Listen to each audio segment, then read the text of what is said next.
Okay, and that link is.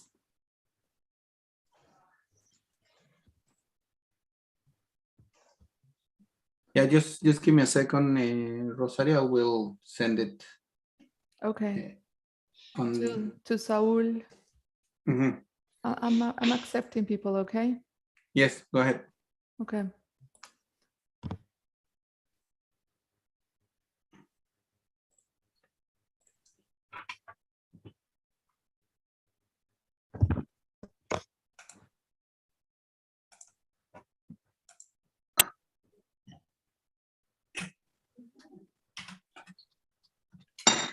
So, Saul, are we okay? We're live now, right? Mm-hmm. Yeah. Are we recording in Spanish as well, Saul? Did he say yes? Sí, así es. Okay. Did he say yes? And everyone, bienvenidos, welcome. Sorry, let me just do this. No me van a escuchar. Everyone, Okay. Hola a todos, bienvenidos. So Welcome. good to go. So, I know that, bueno, antes de empezar, por favor, seleccionen su idioma. And before starting, please everyone select your language, the language that you feel more comfortable taking the... Gabby, can you start sharing your screen, please? Yeah, and let me see.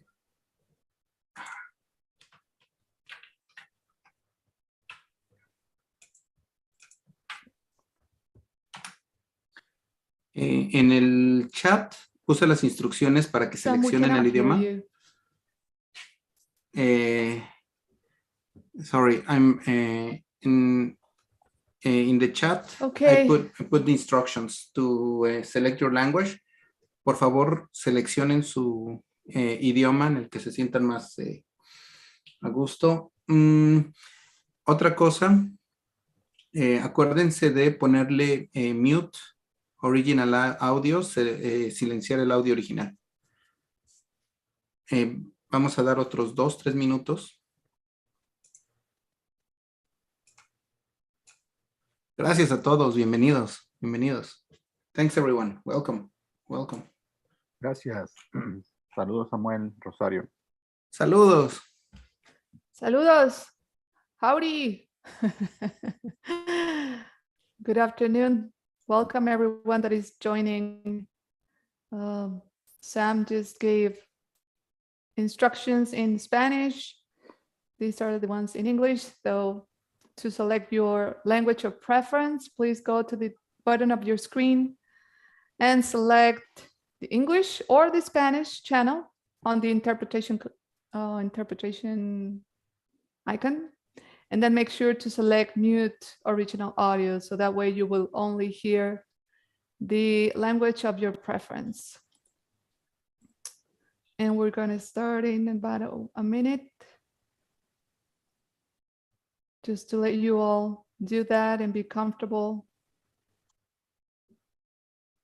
Get your coffee. You have like 30 seconds to go and get your coffee or water or whatever you feel comfortable with.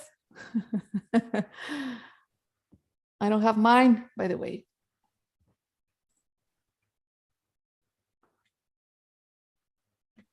Alfonso, welcome. You know, this team. Hola, bienvenidos a todos los que están aquí en el canal de español. Nada, mucho gusto. Bienvenidos que están acá. Un favor, en donde le apretaron el botón de español o el idioma español, ahí abajo viene un renglón que dice ese de silenciar el audio original para que no estén escuchando las cosas en inglés y en español. Nada más acuérdense de hacer eso. En un minuto vamos a empezar.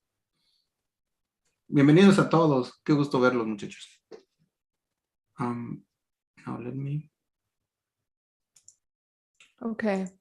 So welcome everyone. Just a friendly reminder. in the place where you select your language, make sure that also in that, click the icon and select the mute original audio. And in that case, you will not be listening. If if the speaker is speaking in Spanish, you will not be listening in Spanish and then the translation in English. So anyway, I think,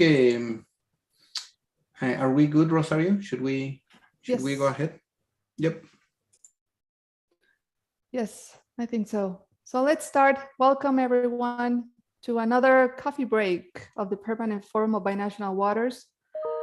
We are very excited and honored to have very challenging guests today because we're going to talk about very challenging topic.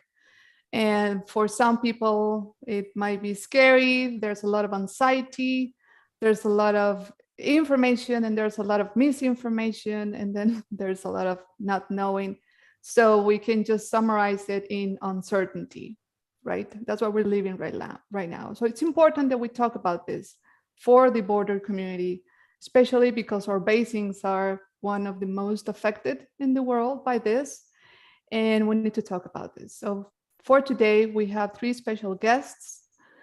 Our topic is aridification of the southwest of the US and north of Mexico. And we're seeing, I mean, if you just read the news, you can read everywhere in the border region on our international basins what is going on in terms of water, in terms of aridity, in terms of fires, in terms of drought, in terms of the landscape changing around us. So it's important to have this talk today.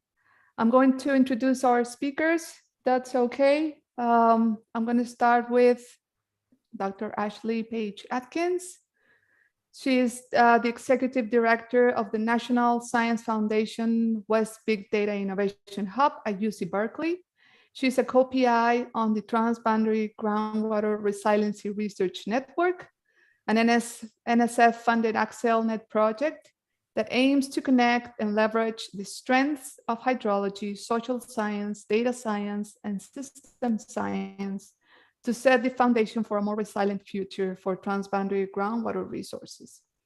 Her research focuses on the complex interconnections between hydrology and social systems for transboundary regions, which is basically what we're going to talk about today. Ashley is an alumna of Fulbright Bulgaria and Fulbright Greece and holds an MS in water science and management from New Mexico State University and a bachelor's degree from Davidson College, where she was a William Hall Terry Scholar. Thank you, Ashley, for being here. Next in our list of our guests is Professor Zong-Liang. He is a professor in hydroclimatology at the University of Texas in Austin since 2001. Even though he's at UT, I still like him because I'm an Aggie and I still like Sam too. They're both Longhorns and we're still friends. He currently holds a John A. and Catherine Jackson Chair in Earth System Sciences and is also a holder of Dave Carlund Centennial Professorship in Geology and director of the Center for Integrated Earth System Science at the University of Texas at Austin. He holds a PhD in atmospheric sciences from Macquarie University and a master's science in meteorology from the University of Melbourne. He has a bachelor's in meteorology from Nanjing University of Information Science and Technology. His research focuses on understanding and modeling of land and atmosphere interactions and prediction of hydrological extremes, floods, and droughts. Our third host today is Dr. Felipe Arreguín Cortés. He is professor at Universidad Autónoma de México in the Engineering Institute. He is a master and doctorate in hydrology engineering from UNAM, National Autonomous University of Mexico. From 2002 to 2015, he served as Technical General Deputy Director in the National Water Commission. From 2015 to 2019, he served as General Director of the Mexican Institute of Water Technology, IMTA. He is professor at the Faculty of Engineering since 1976. He held various positions in the Postgraduate Studies Division. Dr. Felipe currently collaborates at the Engineering Institute of UNAM. All of you, welcome for being here today with us. And we are really looking forward to your thoughts. Thank you. And with that, I'm going to introduce my super co-host, who is the Associate Director of the Permanent Forum of Binational Waters, Sandoval. He is responsible for Water Management and Policy Research Program at the University of California, Agriculture and Natural Resources Division. He works on strategies to improve the water management for anthropogenic and environmental requirements, developing reservoir reoperation policies to improve the human and environmental water requirements. Thank you, Sam, as always. And this is me, Rosario Sánchez. I'm the director of the forum, and I don't want to say more about me. I want to say more about the topic and our guests today. With that, I'm going to let's start and talk about what we are here today.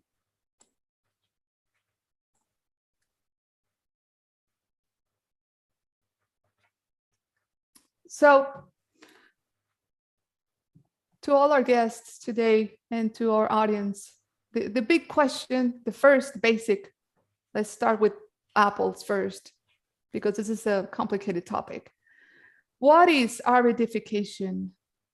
What it represents for us, for the border region in terms of water, climate, habitat, wildlife, soil, everything that relates to our natural resources in the Western US and Northern Mexico. That is the big question, but it's also the basic question. What is it? What are we seeing right now?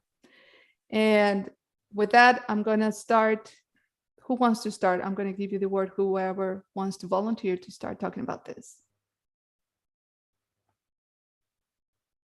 Okay, Liang, thank you. Okay, thank you for having me. This is a great opportunity for me to know everyone here. Aridification is a process of like a drying, in progressive drying in a long-term basis. This is not, we're not talking about like a seasonality, like a seasonal change, like a summer dry from winter wet. We're talking about long-term progressive gradual drying trend. This can be driven by lack of precipitation, or can be driven by warming, like increasing temperature, or both. And this can be going on globally. From my personal experience, I grew up in China, but went to graduate school in Australia. Australia is a very dry country. I spent 8 years in Tucson, Arizona, before I came to Texas. So Arizona and Mexico, New Mexico area, and also Texas, lots of arid regions in this area. So overall, the American Southwest and north of Mexico has been subject to the drying tendency. So this is called aridification.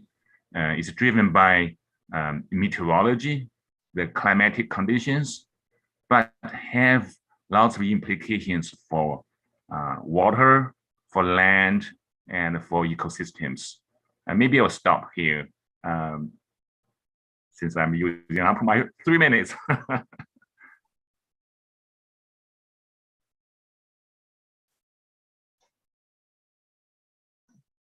Can you all hear me?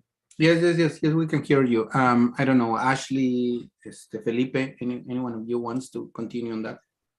Sure, I can go ahead and answer. So, and thank you so much for having me today. It's really an honor to be here. So I think that this shift from using the term drought to including the term aridification is a really important distinction. So aridification, it carries a different meaning, and I think it reflects more of a permanency and an all-encompassing nature beyond just an emphasis on changes to the water budget to really describe what's been taking place in the region. So the mega drought that we're experiencing is the worst in approximately 1,200 years, and the impacts that it's had on the community and water systems in the region are really unparalleled in our lifetime.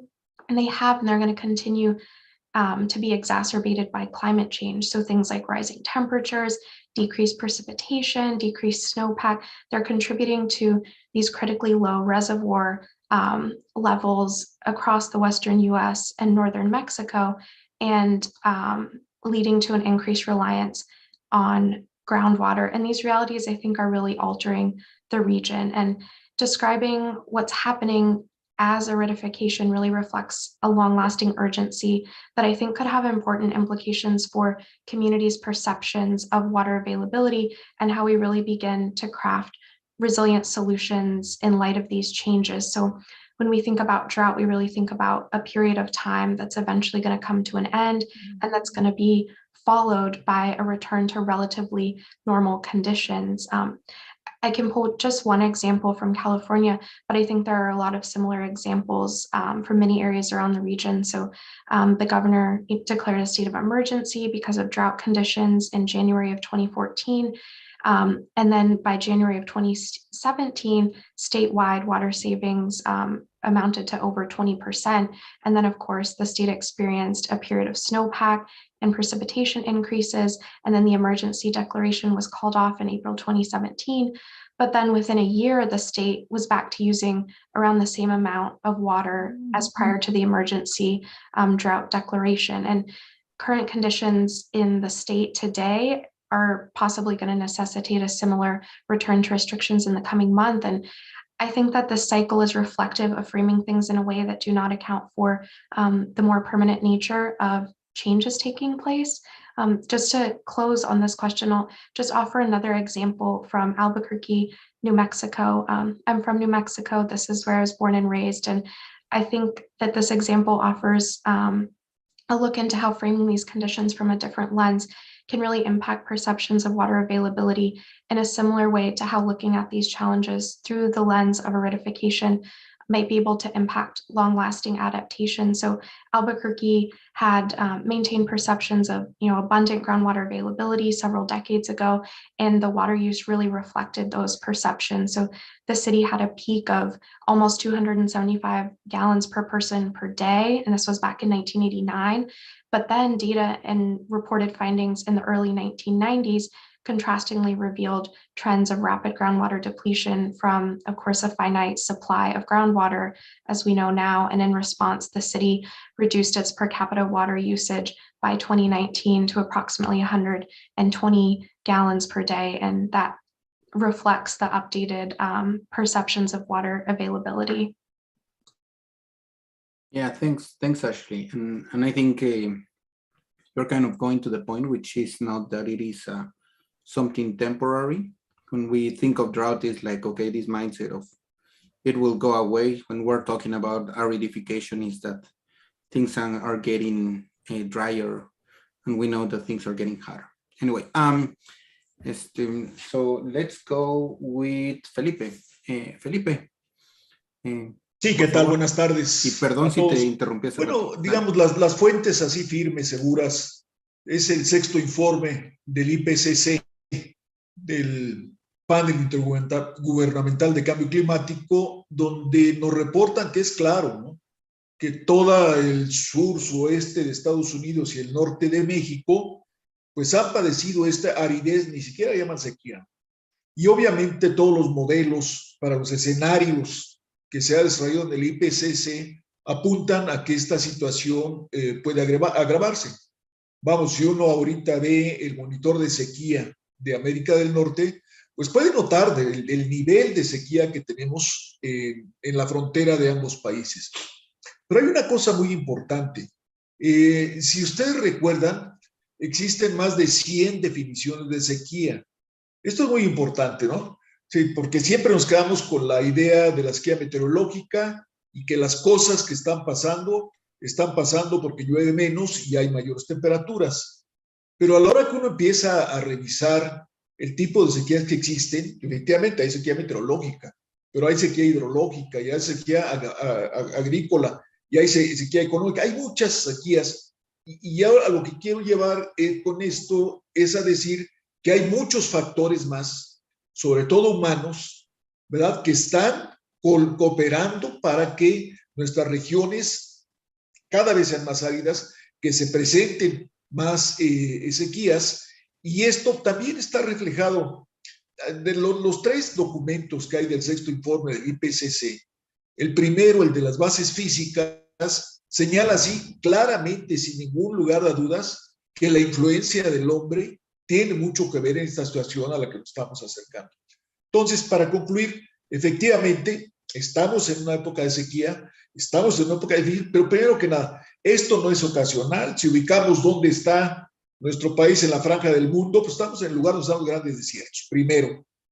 Segundo, se está calentando el mundo. Y tercera, estamos nosotros haciendo muchas cosas que están colaborando para que esta situación se presente. Pues, aquí dejo por mis 3 minutos.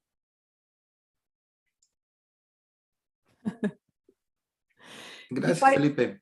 No, go ahead, Rosario. If I can just quickly jump in something that it's always stick in my mind when it comes to human-induced and climate change-induced. So how much can we attribute and estimate the changes that we're seeing right now to the human impact, and how much can we attribute that to climate itself without the human element? Do we have an answer for that?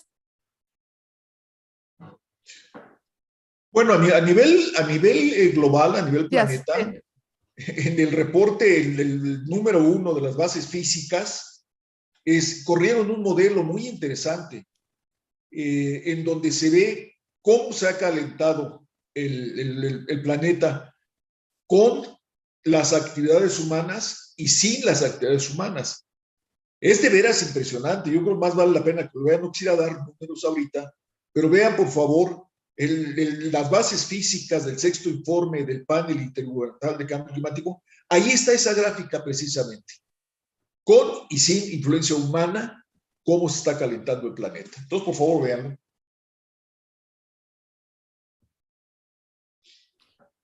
And just to add, as Felipe is mentioning, there are different types of droughts.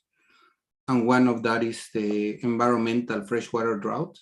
The Rio Grande, that river that is behind it's been in a drought since the last 100 years. So it's been in a human-induced drought. The ecosystem feels a human-induced drought for the last 100 years. So anyway, yeah, this as you were mentioning at the beginning, Rosario, it is very interesting. Also what Ashley was mentioning, that the so-called drought is no longer only in certain spots, so it's been extending throughout the West. Anyway, should we go to the following question? I know that Liang wanted to say something. Pretty much, I think Philip and Samuel and Ashley already talk about like a drought detection and attribution. In this case, of course, modern day climate scientists, they have tools to separate natural versus human-induced the contributions to the droughts. Another helpful information could come from paleoclimatology, to the studies to use like paleo records, proxy data sources such as tree rings and the lake sediments and other proxy information to reconstruct droughts going all the way back to the past several centuries when human activities were relatively small. However, if you combine the historical droughts to what will happen to the end of the century using the latest IPCC projections, you will see the ongoing drought or the so-called aridification will dominate any of what we have seen in the past several centuries or millennia. Thank you, Leah. You want to go, Sam, to the second question? Me? Okay. All right. So let's move on. We have that clear now. Things are not getting better. Basically, will not get any better. And it's, let's say, most of it is our responsibility. So it will be our responsibility to adapt and mitigate whatever is mitigable. Let's talk about the immediate impacts at local and regional scale in terms of economic activities. Agriculture, which is a big one, water availability for the cities. What are the expectations? What can we say to the communities in terms of expectations of the impacts on their local scale here in my yard, in my land, in my neighborhood, and at regional scale in terms of water and in terms of impacts to the most important activities, economic activities in the region? I know it's a complicated question. Who wants to jump in first?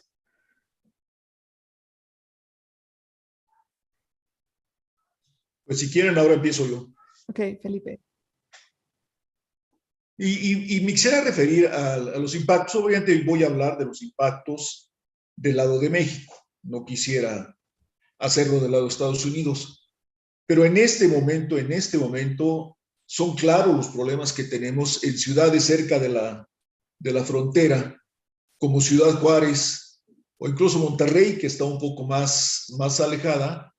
Pero tenemos problemas donde ya se está llegando al límite de la cantidad de agua con la que disponen las ciudades. Si vamos a la parte agrícola que nos preguntan, yo tengo una lista aquí de los distritos de riego, de las cantidades de agua que se entregaron a los distritos de riego, y hay varios que están en cero. O sea, no se les entregó agua para riego en este año. El otro impacto muy fuerte que tenemos en México pues son los incendios forestales. El año pasado tuvimos, esto es a nivel del país, 7,337 incendios. En este año ya vamos en 4,366. Y bueno, pues las presas cada vez bajando más y más. En Monterrey, por ejemplo, ya se va a sacar la última cantidad que quedan de las presas en Cerro Prieto. Y los impactos son claros, ¿verdad?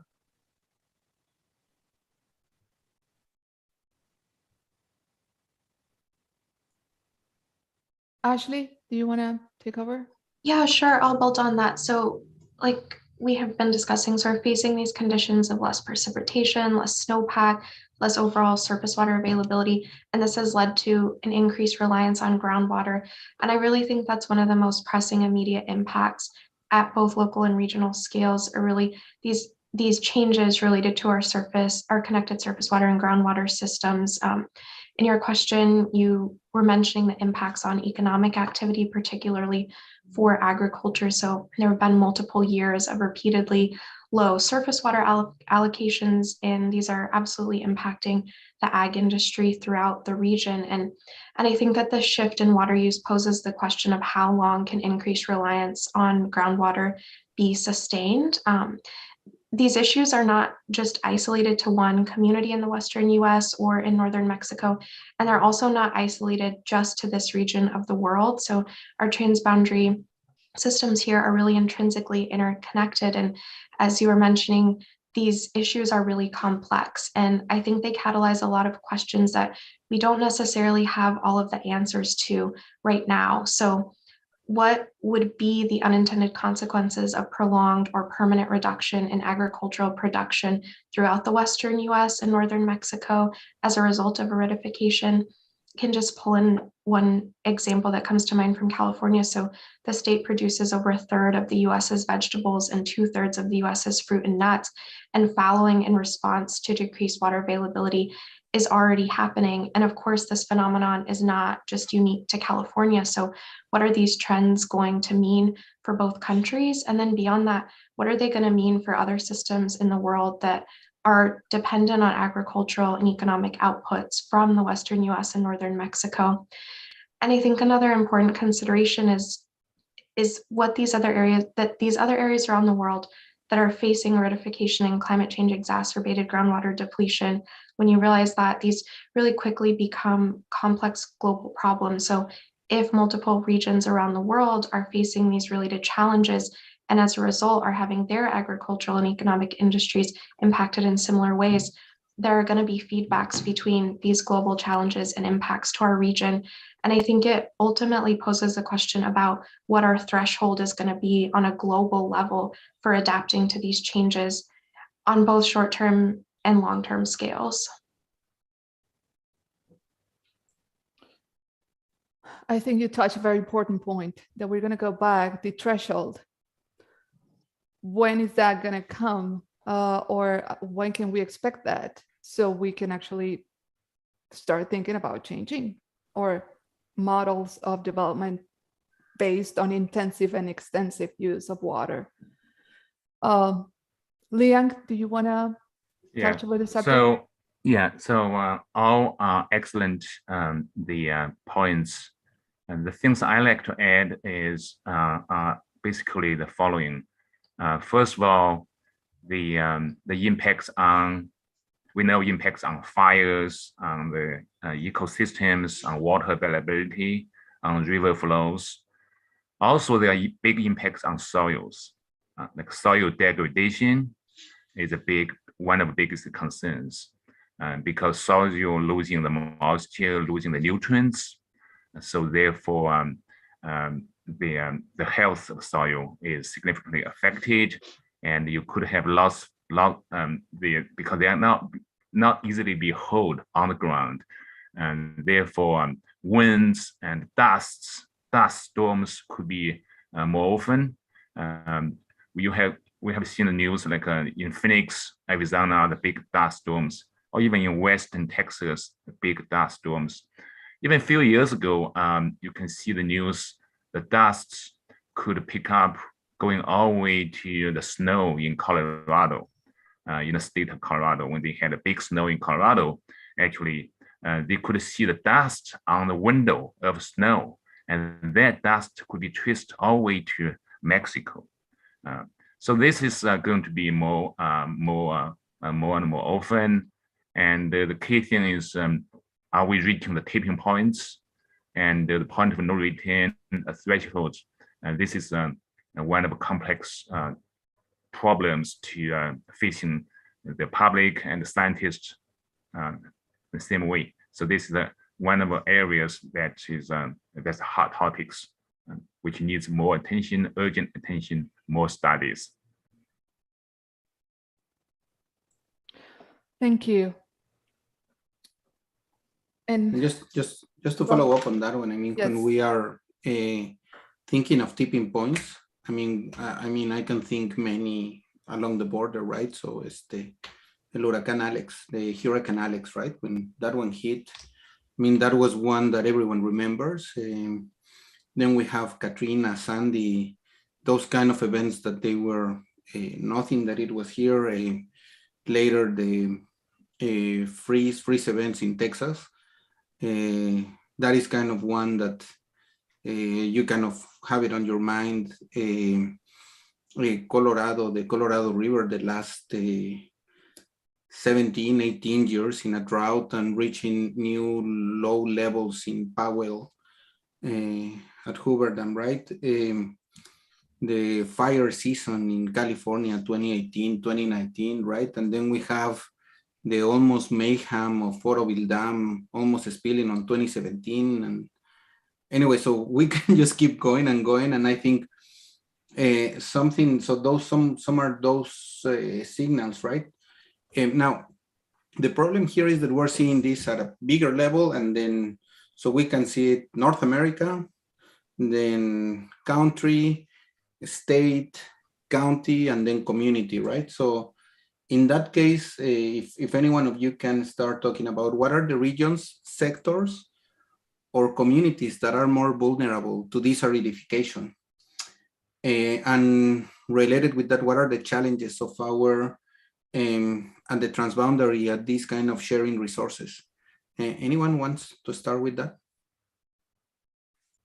Maybe I can talk briefly along those lines. So water resources are very vulnerable among other sectors like agriculture and energy. So I'm going to talk about water resources. because we are going to see some, not only the like a strong summer drought, but we are going to have hot summers. So the the combination of hot summers and dry summer conditions, and the related heat waves, wildfires, those not only affecting the ecosystems and energy and other sectors, but also affecting water resources significantly. Speaking of rivers in the American West and also in North Mexico, the rivers are one of the most reliable freshwater resources, and because they are renewable water resources, they are sustainable and covering very large portion of our water supply, and supplying the water for like 40 million people in the Southwest United States and the north of Mexico. But in the past decades or so, the stream flows, river flows are going down significantly. When I was working in Tucson, Arizona, the Tucson and Phoenix, they trying to get water from Colorado River, and they have a Central Arizona project to do that, and in Texas we have fresh water resources also coming from the rivers, and the rivers are also one of the big things affecting all of us to how to use that, and that's I've been working with the city of Austin trying to incorporate climate change in their water plan for the city, trying to develop a 100-year plan. So the droughts currently, in the past, they have been using like a 1950s or 2011 so-called drought record for water planning, but that has to be changed because the future droughts will be more severe than the so-called drought record in the past. So how to make the water resources sustainable given the population growth and the lots of demands in the future, that's indeed one of the biggest challenges we are facing. And I also talk about transboundary water for Rio Grande from US to Mexico. That's another one of the biggest concerns facing all of us. So I'm talking about the questions. I do not have ready solutions, but let me stop for now. Ashley, Felipe. I can go ahead and build on that. So in the last question, we were focusing primarily on impacts related to agriculture, but I think that really every single component of human and natural systems is vulnerable. So in ways that we've already begun to witness and in ways that we're not even aware of yet. So I mentioned that I was born and raised in New Mexico, and water was a really important part of my culture growing up. And I learned that water is life, which is a phrase that I'm sure we're all very familiar with, but it's really so true. Every component of our communities is dependent on some way in water.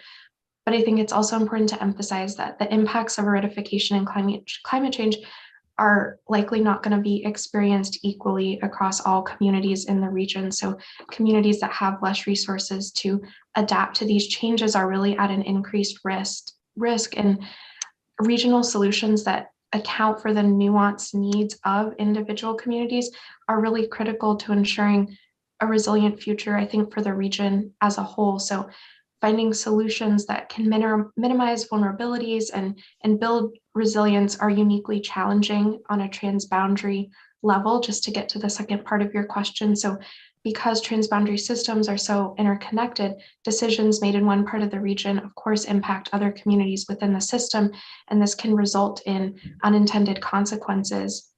And I think that building trust and common understanding is really critical to understanding the intricacies of the region as a whole and assessing the impacts of a decision, I guess, on a scale that can really just better reflect the natural boundaries of transboundary water systems. I know that building trust is a theme that permanent forum speakers have addressed in the past. And I just think the importance of that approach and the points brought up about it during previous events, they really resonated with me. So I just wanted to emphasize that as part of this response. And I just think in closing that assessments of potential actions that don't account for the transboundary nature of the region or the interconnections between community and water systems, they really run the risk of implementing policies that have these unintended consequences and would unfortunately increase the vulnerability of the region. And before Felipe, something that, I mean, well, we'll talk about it, but I mean, one of the key aspects along the border is that so we're having an aridification, but because the border is in desert areas, we're also having the increase of desertification. So the deserts are getting bigger, and then at the same time we're getting dry. Anyway, Felipe, por favor. Sí, yo quisiera tocar el tema del agua subterránea, Rosario. Creo que fue muy buena observación tuya y quiero aprovechar para felicitarte a ti y a Cecilia Tortajada, que veo que está por aquí, que han publicado excelentes trabajos en esta materia. Es decir, estamos viendo que tenemos un problema enfrente de aridificación. Si vemos que todos los modelos nos dicen que el futuro va a ser más complicado, tenemos que empezar a ver en forma conjunta todo el recurso agua. Y desafortunadamente no estamos haciendo el trabajo en las aguas subterráneas, un trabajo similar al que estamos haciendo con el agua superficial. Con el agua superficial, de alguna manera u otra, tenemos un tratado de 1944 y vamos viendo cómo lo cumplimos. Pero las aguas subterráneas no. Las aguas subterráneas es muy difícil, que no están incluidas en el tratado, hay un acta por ahí, la 242, pero tenemos problemas, vamos, tan grandes como que ni siquiera coincidimos con la definición de los acuíferos que están del lado de Estados Unidos, que están del lado de México. Esto tiene una razón muy obvia. México hace una división técnico-administrativa y Estados Unidos es hidrogeológica, ¿no? Pura. Entonces, no nos ponemos de acuerdo ni siquiera de cuáles son esos acuíferos. En 2010 a 2016 se hizo un esfuerzo muy interesante, poniendo recursos de los dos países por medio de varias instituciones. Y se estudiaron los acuíferos transfronterizos, el del río San Pedro y el río Santa Cruz. Aquí recuerdo que tuvo una participación muy importante la Universidad de Sonora y el Instituto Tecnológico de Sonora, haciendo estos estudios. Pero finalmente, por una u otra razón, estos estudios no se continuaron. Y yo creo que es importantísimo complementar esos estudios y, en su caso, actualizarlos y ver cuál es realmente la importancia de cada uno de estos acuíferos y, sobre todo, identificar, porque obviamente los dos países hemos tenido que recurrir a aprovechar esa agua y identificar cuál es la magnitud de esa agua, cuáles son los efectos transfronterizos y empezar a trabajar juntos, a hacer planes de manejo de esos acuíferos en los que se consideren todos los aspectos, binacionales, problemas de sobreexplotación, obviamente de cambio climático, en la parte de aguas subterráneas, entendiendo que es una fuente muy importante, que es una parte complementaria y que es finita, ¿verdad? No podemos esperar que tengamos esa agua. Entonces, si no planeamos bien cómo la vamos a aprovechar, creo que vamos a estar en un problema. Entonces, yo quisiera insistir ante todos ustedes que tenemos que hacer una mirada también hacia el lado subterránea para ver en forma conjunta, en forma integral, el agua que tenemos en la frontera y, claro, después ya unirla con todos los demás factores y ver cómo la podemos aprovechar. Yo lo dejaría aquí, Rosario.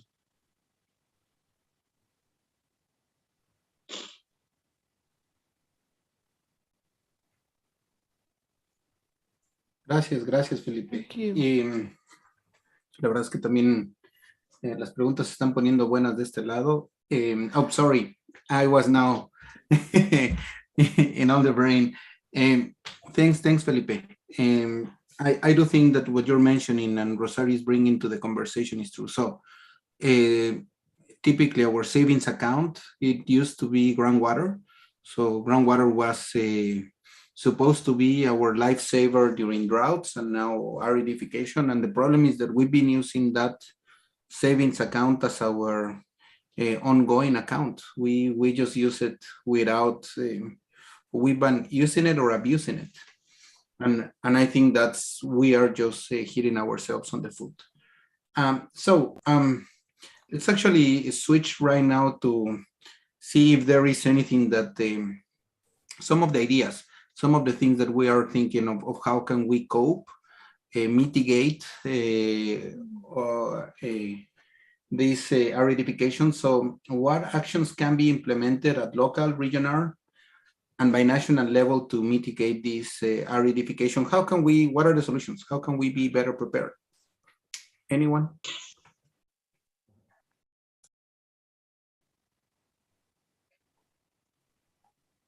I can go ahead and start this one. If that's helpful.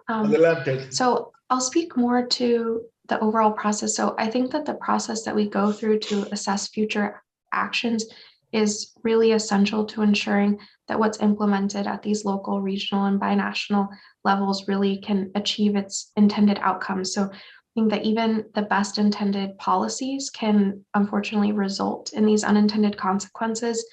And the issues that we're facing right now are really time sensitive. And so I think it's increasingly important that actions can, in a timely manner, be implemented and actually have the results that they propose. When you're looking at making decisions within a transboundary region, these are incredibly complex systems, and this complexity makes assessment very challenging. So each transboundary aquifer, each transboundary river basin, each community within these systems has these really nuanced realities that impact the outcomes of decisions. I think that data science and system science can really be leveraged to help better understand these complexities in ways that are otherwise difficult to account for. And I think that they can really help minimize the risk of unintended consequences. This is an area that my work and research has focused on, but I also think it's important to emphasize that even though these convergent tools maintain a lot of potential, they're really only one piece of the solution. So both quantitative and qualitative research from across hydrology and the social sciences and efforts in binational trust building and relationship building are absolutely essential to fully understanding our transboundary community and water systems. And I guess just in closing, I really think that all of these efforts together can lead to the assessment of potential actions that better account for unintended consequences, can result in intended outcomes, and really help find resilient solutions in the face of aridification and climate change. Yeah, actually great. And I think that, yeah, no, there is no one size fits all, right? And every community, some of these solutions has to be culturally, environmentally, socially adequate for a given region. Yeah, I think that is very important. The other one is that the systems thinking. So we've been always try to tackle one problem, and we may have unintended consequences. And just looking at this as a system, I think we can do better. Let's go with anyone, Liang, Felipe. Anyone of you want to elaborate on solutions? Okay, I can contribute to my 2 cents. First of all, we can think about from the educational point of view. So speaking of this aridification, earlier we talked about the difference between droughts and aridification, but in practice there are still some misconceptions or misinformation in understanding this severeness and the causes of this aridification. For example, many water and land managers, as well as the general public, they implicitly assume that when this kind of like droughts, when rainfall returns, when snowpack, snowfall occurs, the long-term drought can be broken. So therefore, the conditions will disappear. So then we're back to a happy life again. So because they think this is an interannual, it's kind of short-term thing. But this is a very dangerous assumption. So we need to educate people. This assumption is faulty, it's wrong, because given the long-term trend, situation is going to get worse and worse, and as we are approaching mid and end of the century. But speaking of how to the real cause is the greenhouse gases, higher greenhouse gases concentration in the atmosphere. How do you really reduce lower greenhouse gases? That's beyond the local. That's indeed is a big policy, national, international policy that need IPCC and the United Nations to coordinate. But at local level, we need to educate the people to for conservation, for local adaptation and mitigation strategies. That's the first about education. Secondly, about technologies for monitoring. So there are lots of new satellite technologies, such as UT Austin, among others, leading gravity satellites. Using gravity satellites, we can detect aquifer groundwater storage change over a large area. Especially for the regions, sometimes we do not have data sets. We do not have exact dense network to monitor groundwater storage, but gravity satellites can give us estimates of declining groundwater and the severeness of declining and the regional distribution. So with that information, that can help us pinpoint and developing the strategies to mitigate and adapt. And finally, research collaborations bilateral between US and Mexico, like academic institutions.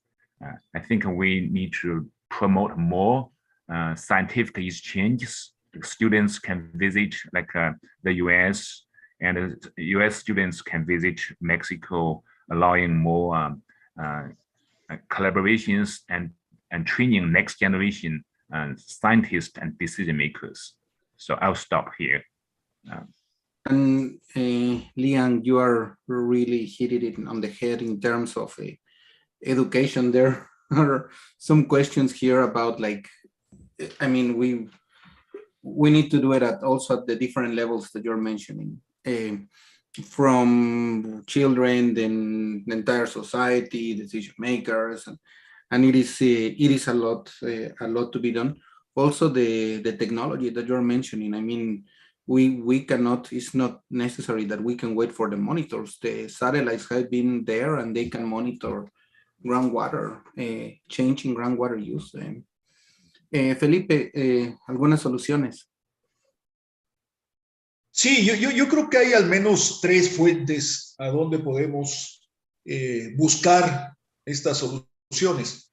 Obviamente la primera y la tercera parte del 6º informe del IPCC, donde están propuestas medidas de adaptación y de mitigación.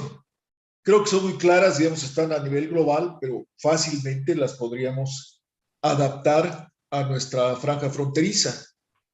La segunda, y esta ya es más aterrizada, más cerca, el esfuerzo que se hizo entre México y Estados Unidos, digo, diversas instituciones, universidades de los dos países en la cuenca del río Colorado, creo que es un ejemplo de veras muy bueno para ver todas las cosas que se podrían hacer.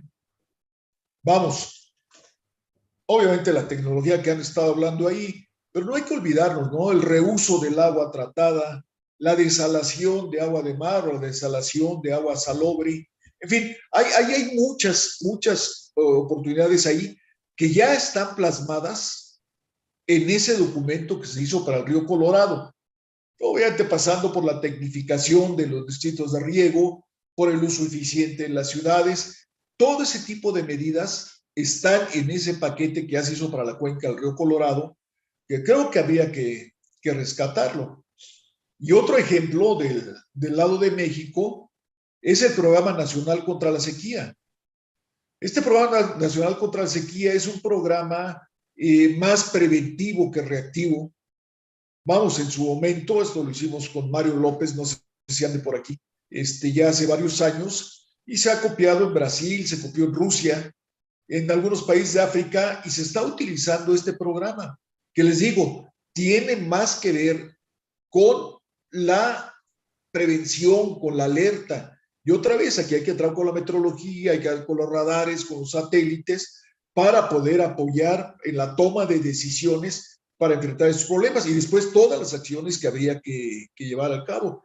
Entonces yo diría así, en resumen, rescatemos por ahí el IPCC, adaptación y mitigación, rescatemos todo el trabajo que se hizo para la cuenca, trabajo binacional, la cuenca del río Colorado, rescatemos el Pronacose. Yo creo que una tarea que debemos tener, y yo creo que ahí es donde se atoran las cosas, es cómo logramos apoyar a que se tomen las decisiones políticas.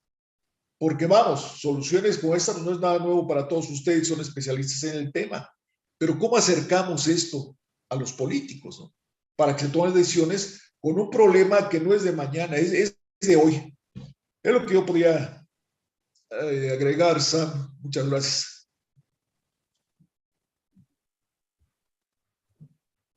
Felipe, yeah, very good points, and I do agree. I mean, I'm just thinking right now that there is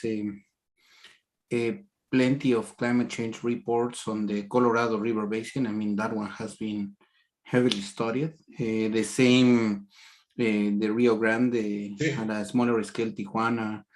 I would kind of now look into Rosario and see if there is not only the mapping of the groundwater aquifers, but I mean, at least along on the Texan side, there is all the TWDB, the Texas Water Development Board's plans where they can mention aquifers and the way that they are going to be used. So there are reports I think might be needed a synthesis.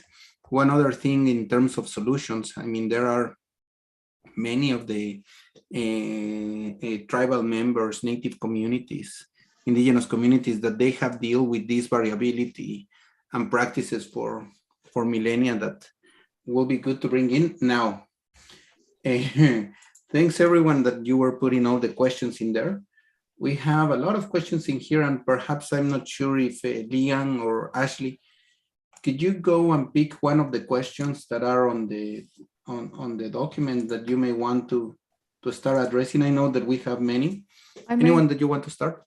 I may just jump in and pick one and see if you guys want to grab it. There's a lot of discussion there. There's a lot of questions, but also discussion in the audience. So this is great. This is great that you guys are, and these are very good ideas and, studies and options. I guess what I could take from this last section is really is willingness, the solution. We do have the technology. We do have the know-how. I think everybody wants to do it. It's just nobody wants to take the lead. Political and economical matters always get preference over the environment.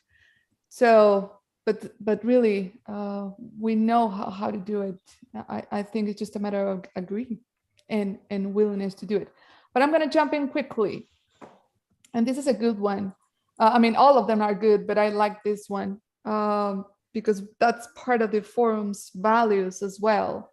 From Carmen Julia, how to socialize knowledge of aridification to water users. I mean, that's a very important one. Goes back to what Liam was saying in terms of education. How, not just to the communities, to all stakeholders involved in the decision making, how to make them understand that this is not a tomorrow's problem. I mean, this is today's problem, as Felipe just said, and we need to address it now. I mean, we cannot wait. And in the IPCC report said that. I mean, it is now or never, right? So how can we send that message more effectively? Haha, that's a big one. Who wants to take on that? we need climate communication experts who are really good at translate scientific knowledge into dynamic communication and in a convincing manner.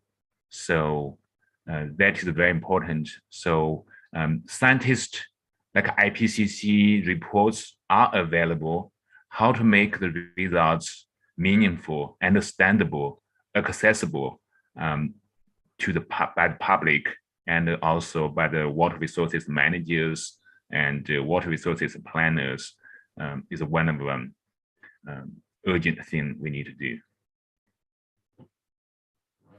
I agree. Ashley?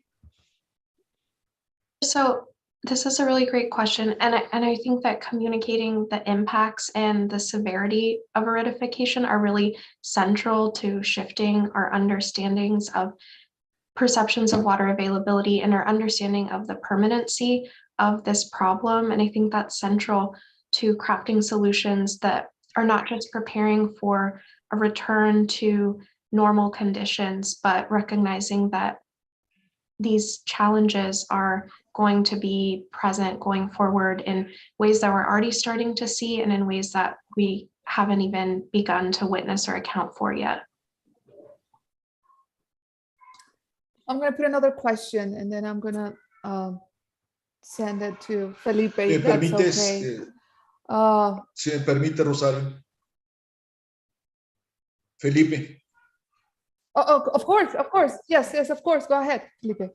Sí, miren, yo creo que la pandemia del COVID nos ha dado una gran lección, ¿no? Es decir, había muchas cosas allí, estoy hablando en materia de tecnología, que deberíamos como humanidad haber utilizado. Sí, porque ahora todo lo hacemos por Zoom y creemos que es lo máximo, todo, pero ya estaban ahí desde hace mucho tiempo.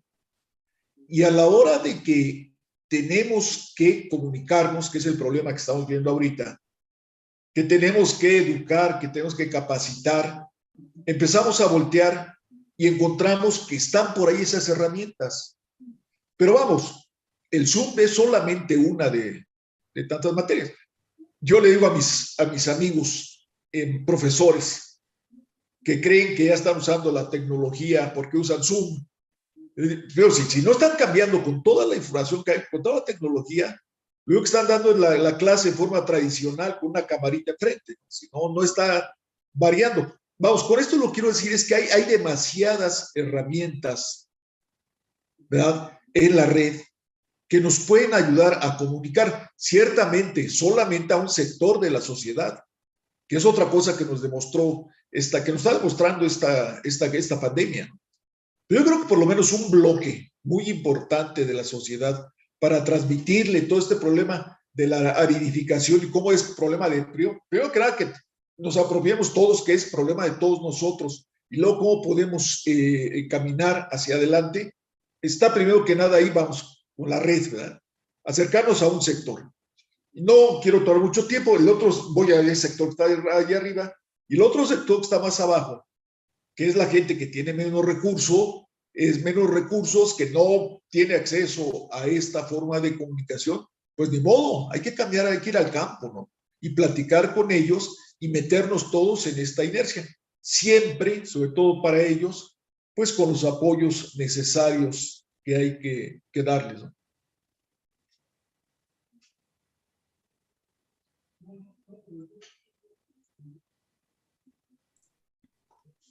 Thank you, Felipe. Thank you.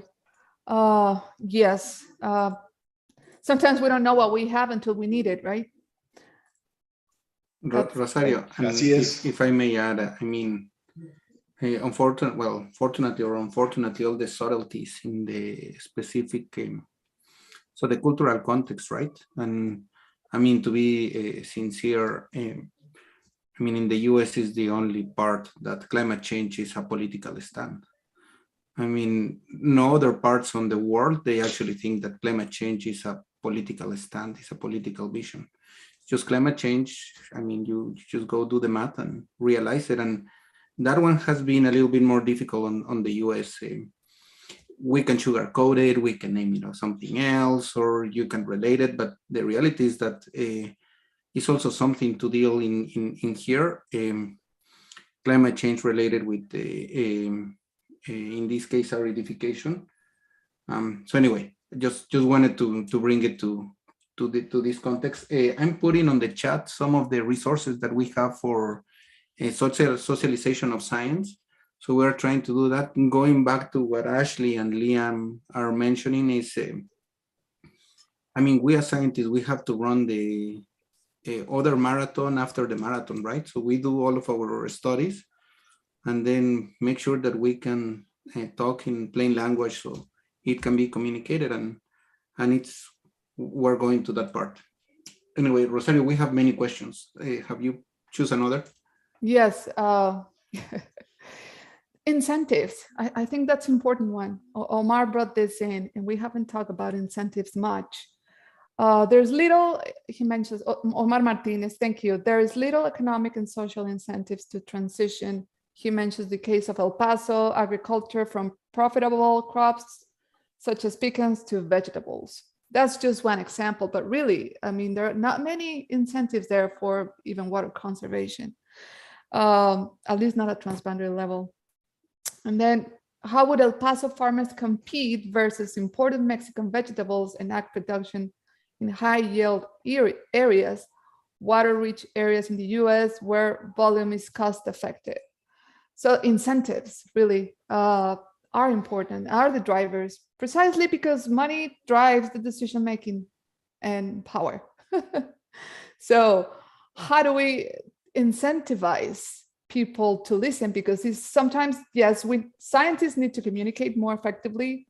The so-called science diplomacy now, it's all over. But also the listening part of it. The listening part needs to have, an incentive. How can I make you listen and be part of this? So let's look at the other side. Who wants to jump on that?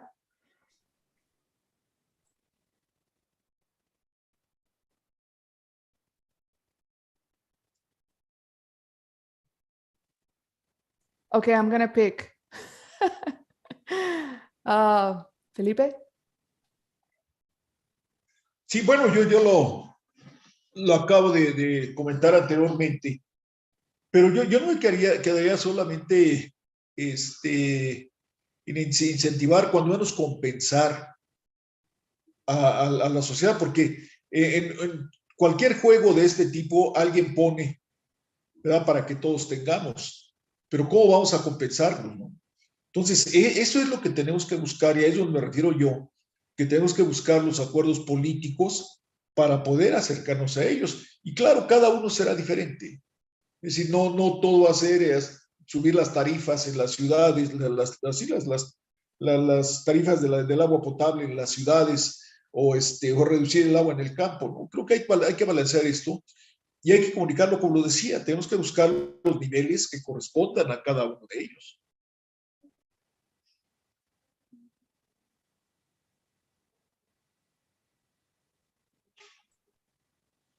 Yeah, that's the big challenge, to agree on speak and to listen and act upon it. Liang? I'm trying to say something based on my personal experience. Again, since I joined UT in 2001, I have been teaching climate change and to non-major students for almost 20 years. So, climate change is a moving target. So right now, as of 2021, the past 7 years are the 7 warmest year on record, the instrumental record. When I first taught this climate change class in 2001, at that time, the record was very different from now. So, so you can see we keep bringing records, but also we are keep having new students. So speaking of incentives, I was thinking the students I taught 20 years ago, I was wondering what they were doing today.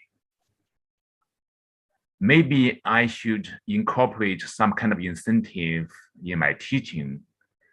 So maybe 10 years from now, those students who receive classes or who take classes from me may become managers, water resources managers, policymakers.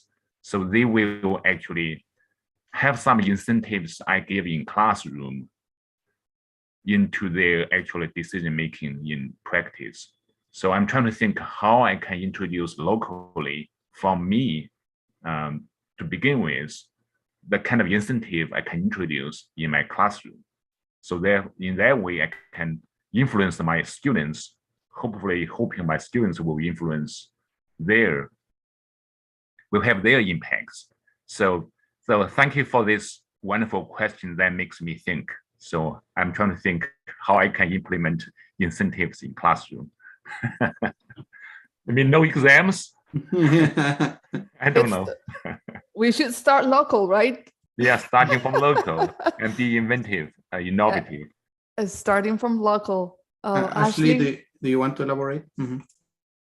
Sure. I think this is such a great question, but it's also such a difficult one to answer. And I think one of the things that we need to look at when we're addressing solutions from this angle is really just recognizing the complexity that goes into making changes that are different from the status quo, if you will. So I think it's important to understand, why are the decisions that are currently being made, why are they being made? So why is the status quo the way that it is? And when we're looking at making changes to it, I've hit on this in some of my other responses, but I think it's really important to comprehensively evaluate what the outcomes of these different decisions will be, so that we can really make sure that they have their intended outcomes and are not increasing the challenges and implications of aridification. And in that one, Rosario, I mean, I'm just kind of thinking some practice. So one of the incentives, I mean, unfortunately, but might be coming through subsidies or those incentives. I've seen those related with cover crops or those related with integrated pest management. The reality is that, or I don't know, I think some of the incentives, or we have to start thinking ways where we know that we're using more water than we have available. So the system is oversized, right? And then now, as we are contracting, then how can we find incentives? Some in Mexico, some of them, they use buying back water rights. So that was also a good way to start reducing water use. So anyway, we know that the typical increase in irrigation efficiency will come at expenses of increasing the agricultural frontier, the agricultural land. So there are different incentives that we have tried. I think it is more difficult. We were having a discussion on where to grow pecans and vegetables and where will be most cost effective. And I think so thinking of this, so we are thinking, sorry that I grabbed the microphone, but so I can see different kind of places where we have, wanting or not, we have the same system. So if you look at Imperial, Coachella, Valle de Mexicali, it is exactly the same growers. They are just across the border, Yuma. So the Yuma, Imperial, Mexicali area is just one region that is divided between 2 states and 1 border. But they are producing the same, and we should look at it as a region. Pecan of El Paso, southern New Mexico, Ciudad Juárez, Valle de Juárez is another region. Many of the farmers in one side have property on the others, right? So I think it is just one water, it's just one basin. Anyway, sorry. Rosario, any other comment, question? I have a request here on the incentives brought up by Omar Martinez from El Paso, and he has requested a minute so he can share some of his thoughts on examples. Omar, are you there? Do you want to bring those ideas up? Yes, Rosario, thank you. Can you hear me well? Can you hear me? Okay. First of all, thank you, panelists. Yes, we can hear you. Okay, thank you, panelists, for answering this question. It's a Omar, really difficult are you there? question. Can you hear me now? Oh, he might not be. Oh. Is he there? We heard you before. Okay, can you hear me now? Omar. Omar. Okay. If you're able, just shoot us a text or anything. In the meantime, I have a comment from Marusia Renteria. It's an important one. She talks about environmental and socioeconomic process must be evaluated comprehensively to obtain results and make joint decisions. The IPCC reports a model based on published results. However, not all regions have results. It is crucial to have these evaluations, environmental, social, economic apps to feed those models. We also have to speak about climate variability and evaluate it. Yeah, yes, I guess the globalization of climate change and then the challenge of the localization of those results, a narrow scale. Do you want to comment on this, any of you?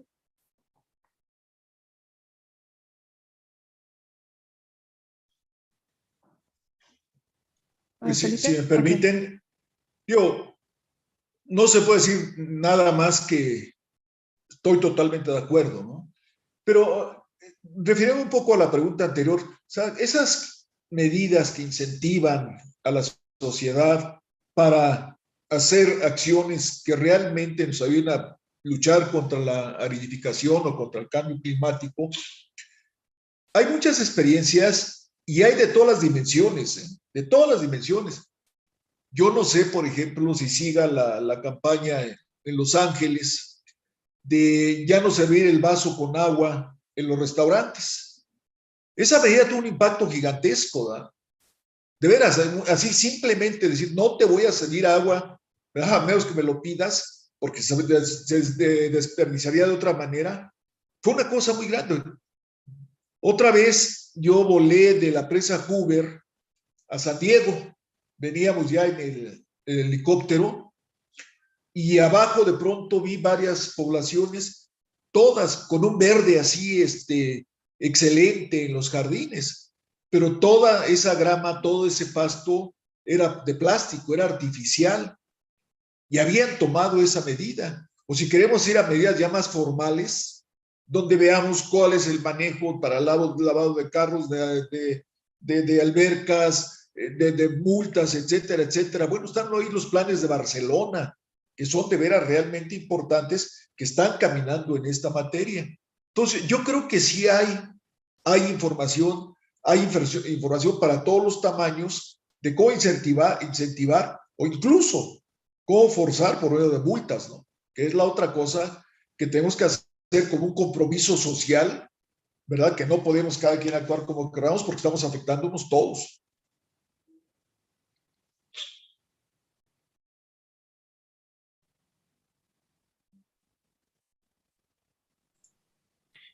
Yeah, I think, what you're mentioning, having this kind of, always having present that water is a limited resource when you're going to a restaurant that they are not serving you is one way to remind the society of how to reduce water. I am seeing here one question from Jerry that talks about local agriculture. So let me just put it on the chat.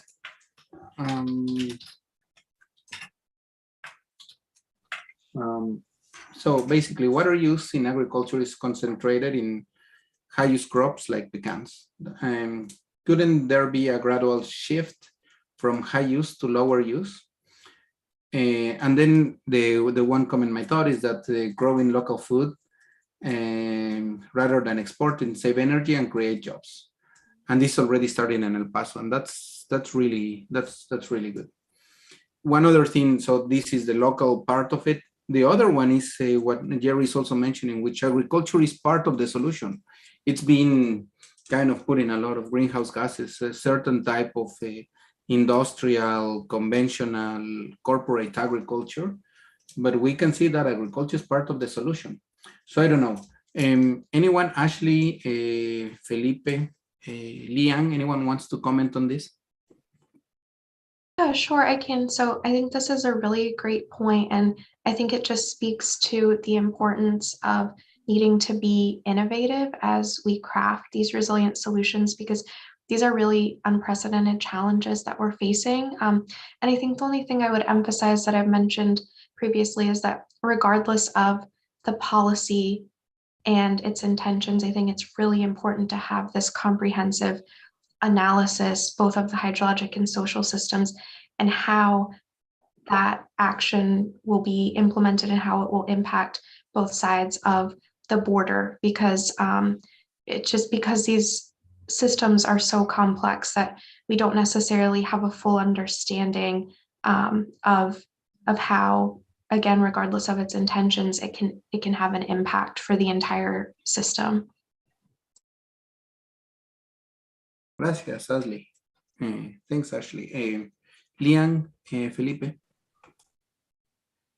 Sí, yo creo que Jerry tiene toda la razón. En muchos países, por ejemplo, México. En México el 70% del total del agua se usa en la agricultura. Pues claro, lo que dice Jerry es clarísimo, ¿no? Es cantidades varían en el mundo, ¿no? Los países más industrializados usan más agua en la industria.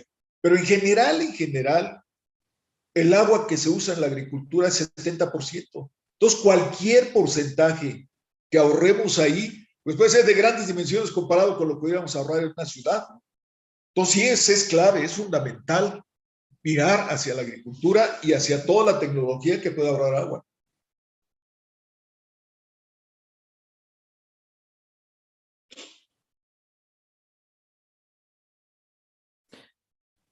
And if I Liang, can add, no, I think sorry, Liang. Okay, so first of all, the Philip and Ashley have all raised great points and great responses to the question. First of all, the question is a great question. I was trying to add something new, which is again, speak loud myself. Given this, aridification is a global problem, not just limited to northwest of USA and north of Mexico. Aridification is occurring in Africa, Asia, and South America, elsewhere. So maybe lessons learned or experiences shared from elsewhere could also be transferable to us here. Another thing I'd like to add is, given the region becoming more and more aridified, so that means we have more access to sunlight. So and to pursue to develop advanced the solar technology and generate energy from that and become a leader in solar energy generation, and therefore hopefully this transition in energy would help advance the economy, and by advancing economy we could maybe trade other precious supplies from other regions. So again, I'm not economist, I'm just speaking loud. So given we have long the sunlight hours and it's drier conditions, so therefore active pursuing solar energy, becoming a leader in this area would maybe help us in the long way. So we can make disadvantages transform that into advantages. Anyway, this is just my 2 cents. Yeah, thanks, Lian. And I mean, here also Randy is putting some good comments that also they were with me mentioned. Use of all the types of water, groundwater, surface water, recycled water, capturing water, putting it back in the ground. I mean, the reality is that we have to go, there is no silver bullet, but we have a set of silver solutions, a lot of solutions that we have to work in. So it is 3:25, so we are really close to finishing this. And I would like to let you, all the three of you, provide a final message, summary. So I don't know, who wants to start?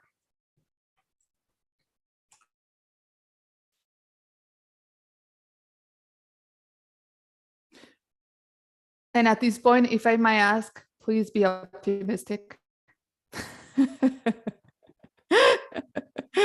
We need to keep smiling, right?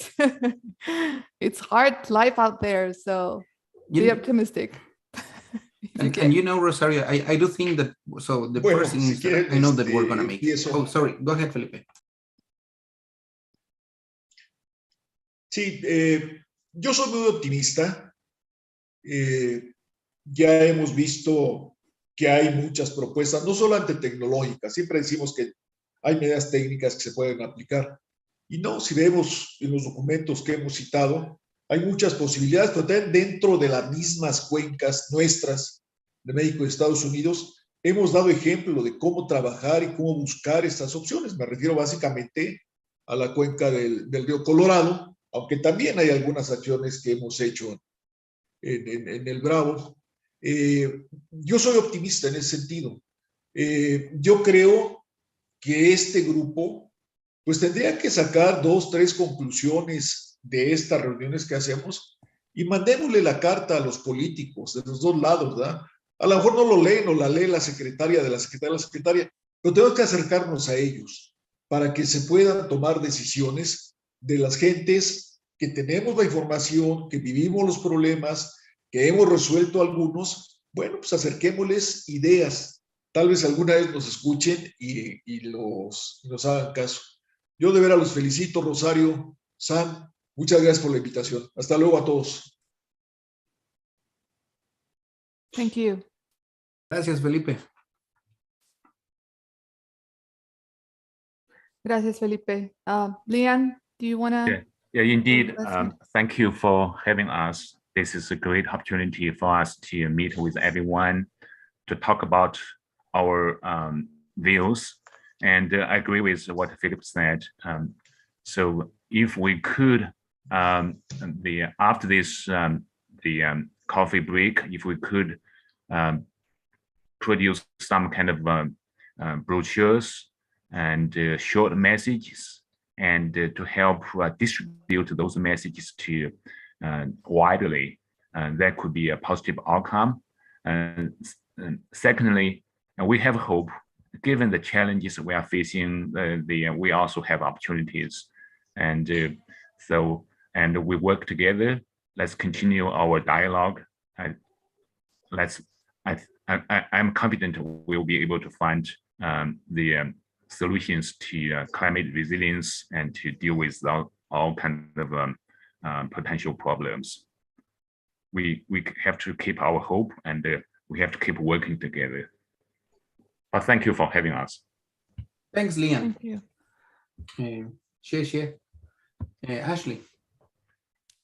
Thank you so much for inviting me to participate today. It was really an honor. And I guess I'll just close by saying that I am really optimistic. So these challenges associated with aridification, they're complex, but there are so many great researchers and professionals working in this area and working together. And I really think that we have the momentum to catalyze transformative change. And so I'm optimistic and excited. And thank you again.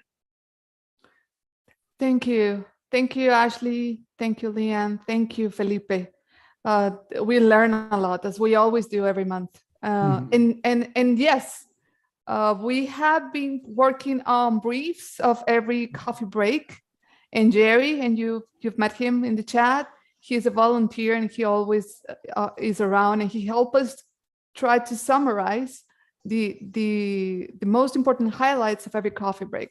And if it's okay with you, once he is able to compile the information from today, we're going to share that with you so you can edit, comment, add it. And then we publish that, and then we send it back to the forum members, which include, not just academics, it's all different types of stakeholders as well. And that can make a difference. And then we publish on our social media channels, all of that. All the channels that we have available of communication, we use it. So it's coming, and thank you for that suggestion. We will use it. And if it's okay with you, we will send that to you back and get something more formal that we can share with authorities and water users in the border. Rosario, so two other parish announcements. Sorry, we're in that section. So the first one is on June we also have a science talk that is a very hot topic: induced stress basins, the Rio Conchos. Just kind of keeping on the topic. And one other thing that I don't want to mention everyone, remember that the forum is yours. So what I'm trying to tell is that if there is a given topic or a given event that you want to organize with us, the forum is yours. That's the reality. We're really looking forward to hear from you. I think that will be it. Rosario, am I missing something? And good seeing everyone. Just to thank our sponsors, of course, California, Arizona, Texas, North America Development Bank, who's, without their help, we will hardly be here. So thank you, everyone. We have a new section in the forum, which is a stand up. Sorry for the typo, we're missing a D, stand up. And it's basically talking about new technology developments, new science developments on the border, from experts on the border region to tackle border region problems, and not just limited to water region. This is water issues all over the world. So keep an eye on that, follow us, stay in touch, and see you next time. Thank you to all the guests today. Thank you to the audience, as always. We look forward to see you next month. Gracias a todos. Thank you. Saludos. Thank you. Okay. Gracias, Alfredo. Thanks, Gilbert. Bye. Gracias, chicos. Thanks, everyone. Thank you, Zaira, as always. Great work. Gracias, Zaira. Jorge. Muchas gracias. I don't know if I should speak to you in English or Spanish. We probably should start. Should stop recording. Carmen, muchas gracias. So now we can say. Adriana.